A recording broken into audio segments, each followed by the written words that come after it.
જો અત્યાર સુધી તમારી સુખડી ચવડ બનતી હશે ને તો આજનો આ વિડીયો જોયા બાદ સુખડી તમારી ક્યારેય એટલે ક્યારેય ચવડ નહીં બને અને મોંમાં મૂકતા જ ઓગળી જાય ને એટલી સોફ્ટ તૈયાર થશે। જો ઘરમાં દાંત વગરના વડીલ હશે ને એ પણ ખૂબ જ આસાનીથી ખાઈ શકશે, એટલી સોફ્ટ બનશે।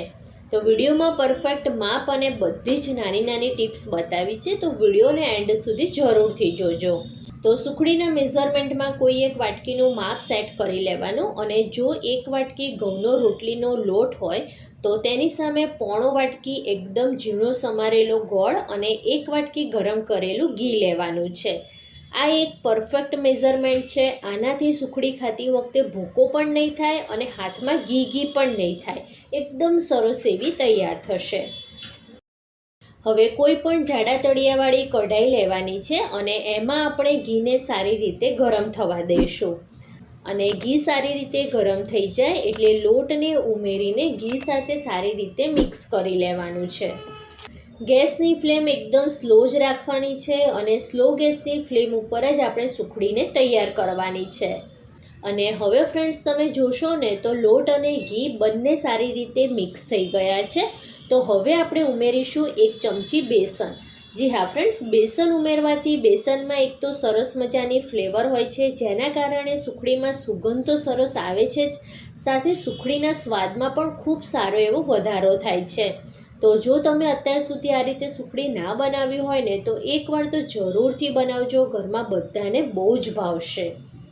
અને હવે લોટને આપણે સારી રીતે શેકી લેવાનો છે અને લોટ શેકાઈ ગયો એ ખબર કઈ રીતે પડે? તો જો હું તમને કહું કે જ્યારે લોટ શેકાઈ જશે ને ત્યારે એક તો લોટનો કલર થોડો એવો ચેન્જ થઈ જશે, એટલે થોડો ડાર્ક કલરનો થશે। બીજું એ કે લોટની શેકાવાની સરસ મજાની સુગંધ આવશે અને ત્રીજું એ કે આ રીતના મોટા મોટા બબલ્સ આવશે। તો 5 મિનિટ કન્ટિન્યુઅસ લોટને ચલાવતા લોટ સારી રીતે શેકાઈ ગયો છે। તમે જોઈ શકો છો કે લોટ એકદમ હલકો થઈ ગયો છે। તો હવે આ સમયે આપણે 1 ચમચી ઘરની જ ફ્રેશ મલાઈ ઉમેરવાની છે। તો મલાઈ ઉમેરવાથી એક તો સુખડીમાં માવા જેવું ટેક્સચર આવશે અને જો ઘરમાં મોટા વડીલ હશે ને અને એમને દાંત નહીં હોય તો એ પણ આ સુખડી આરામથી ખાઈ શકશે, એટલી પોચી તૈયાર થશે। અને ઇવન તમે 1 વર્ષના બાળકને પણ આ સુખડી આપી શકો છો, આરામથી બાળક પણ ખાઈ શકશે એવી તૈયાર થશે।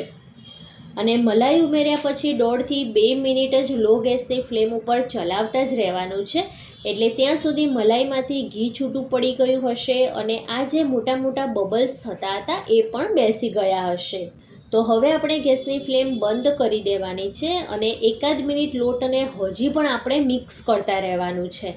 તરત જ આપણે ગોળને નથી ઉમેરવાનો, પણ 1 મિનિટ માટે મિશ્રણને ઠંડુ થવા દઈશું અને પછી આપણે ગોળ ઉમેરવાનો છે।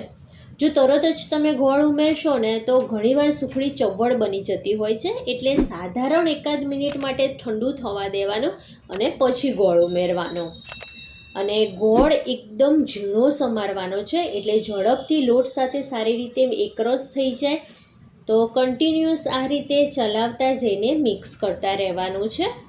તો અહીં ફ્રેન્ડ્સ, જો તમને મારી રેસિપી જોવી ગમતી હોય અને હજી સુધી જો મારી ચેનલને સબસ્ક્રાઈબ ના કરી હોય તો પ્લીઝ મારી ચેનલને સબસ્ક્રાઈબ કરજો અને બાજુમાં આવેલા બેલ આઇકનને પણ જરૂરથી પ્રેસ કરજો, જેથી આવનારા નવા વિડીયો નોટિફિકેશન તમને મળી રહે। ગોળ લોટ સાથે સારી રીતે મિક્સ થઈ ગયો છે અને મિશ્રણ બંધાવા લાગ્યું છે, પેનને છોડવા લાગ્યું છે। તો મિશ્રણને આપણે પ્લેટમાં લઈ લેવાનું। આ રીતે તવેથાથી સુખડીને એક સરખી પાથરી લેવાની છે અને જો જરૂર લાગે તો તમે વાટકીના પાછળના ફ્લેટ ભાગથી પણ સુખડીને સેટ કરી શકો છો। અને થોડું એવું મિશ્રણ ઠંડુ થાય પછી તમને જે રીતે ગમે એ રીતના નાની મોટી સાઇઝના ટુકડા કરી લેવાના। તો છે ને એકદમ ઇઝી રેસીપી, બેચલર કે પછી જે લોકો પહેલીવાર સુખડી બનાવતા હશે ને એમની પણ સુખડી પહેલી જ વારમાં એકદમ પરફેક્ટ તૈયાર થશે। પોચી રોજ એવી મોંમાં મૂકતા જ ઓગળી જાય ને એવી સુખડી બનીને તૈયાર થઈ છે। તો તમે ક્યારે બનાવો છો એ મને કમેન્ટ કરીને જરૂરથી જણાવજો અને હા, ચેનલને સબસ્ક્રાઈબ કરવાનું જરાય ના ભૂલતા। ફરી મળીએ આવા જ નવા વિડીયો સાથે, ત્યાં સુધી bye bye, thanks for watching.